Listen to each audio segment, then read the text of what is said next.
Bottling Feelings, My Melody Fanfic, Chapter 1.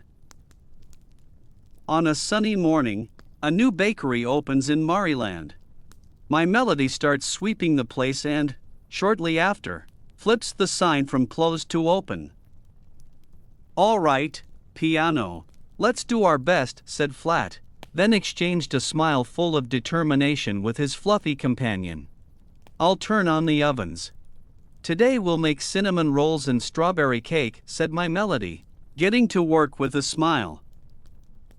Piano, the pink sheep as cheerful as ever, let out a bleat with a smile and began tossing several eggs into the air, then smacking them with almost surgical precision using 2 wooden spoons, making the shells fall to one side and the contents of the eggs into a bowl with flour.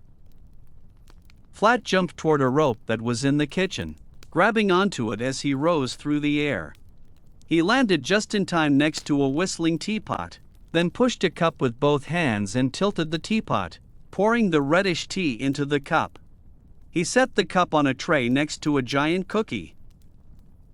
The little blue mouse ran with both hands raised above his head, carrying the tray toward My Melody.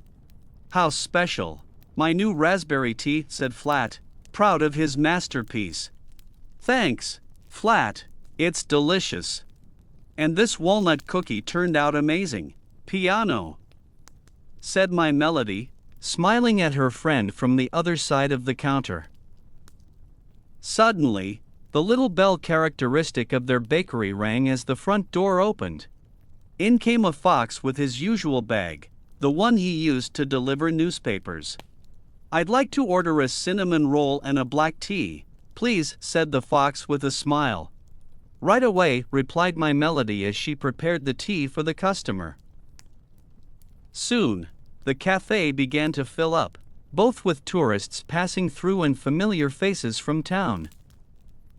Across the street, a bitter person was frowning, hearing people laugh and have a good time in My Melody's shop.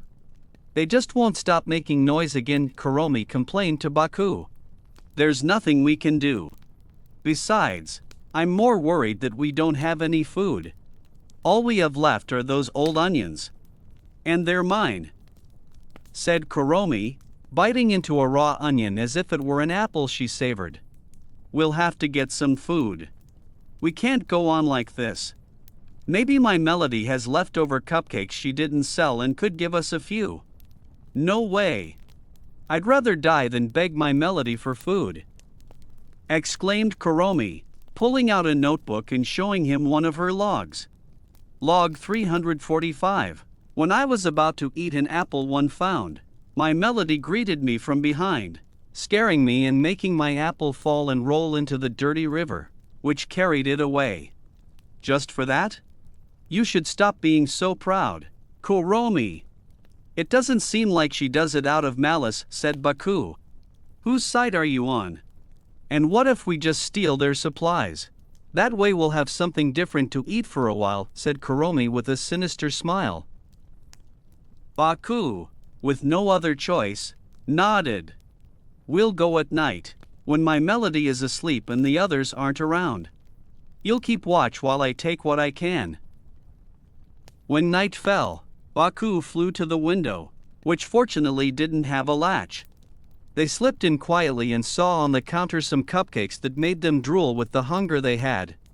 They ate the entire dozen. Satisfied, they went to the kitchen, where there was a bowl full of raspberries and a few cartons of eggs. Both of their eyes lit up. When Kuromi grabbed the raspberries to put them in a bag, she felt a breath behind her, as if someone were watching her. She turned slowly and was struck dumb with horror to see Piano behind them, holding a rolling pin and staring at them fixedly. Baku,"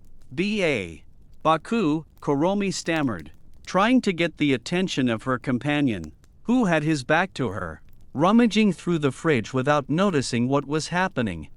"Look, I found peach and chocolate pudding we can steal," said Baku with the pudding in his hand. Turning around, he too was horrified to be caught red-handed.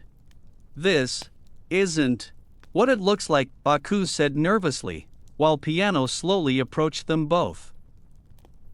The neighbors heard many whacks and screams that night. When Kuromi and Baku returned home, they looked badly beaten and were trembling from the horror they had suffered. Then Kuromi noticed an envelope near the door that had gone unnoticed. Reading it, it was a letter from my Melody.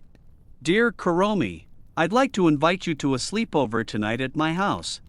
Flat and piano will come too. We made cupcakes for everyone. You can come with Baku. I know you'll love trying our raspberry tea and the desserts.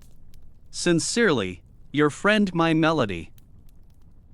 After staring at the paper and realizing that it wasn't necessary to infiltrate or go through everything they had to get food, Kuromi was filled with rage. My Mellow, you'll pay for this, she exclaimed, quickly pulling out her logbook and writing another entry, where she recounted how My Melody, instead of putting the letter in her mailbox where she would have seen it, slipped it under the door, where it went unnoticed, ruining her luck by not knowing they were invited to the sleepover. At least we managed to eat something, said Baku in a consoling tone, but he fell silent quickly when he saw Kuromi's furious look. You were supposed to keep watch and you couldn't even do that right. Kuromi exploded, her gaze accusatory. Everything I've done for you, Kuromi. And you always hit me, yell at me, and blame me for everything bad that happens to you, shouted Baku. I helped you. I stole food from Mariland Castle for you and I ended up in the dungeon because of you. I was the one who rescued you when you were wandering hungry. Accused Kuromi. You promised you'd never throw that in my face, said Baku, tears in his eyes and a sad, dull tone. Kuromi was left speechless by what he had said. She hesitated for a moment. She was about to take it back and say I'm sorry, but instead her expression changed and she looked away. It's the truth, Baku, said Kuromi, unable to look him in the eyes. She was about to burst into tears, but she tried to sound strong. Maybe out of pride, maybe to protect herself from what she felt. She didn't have time to think, when upon seeing her friend she heard, "That's it. I'm out. You're on your own, and you always will be," said Baku, leaving the house and slamming the door. Kuromi fell to her knees as she watched her best friend leave. She began to cry in sadness. She was left alone.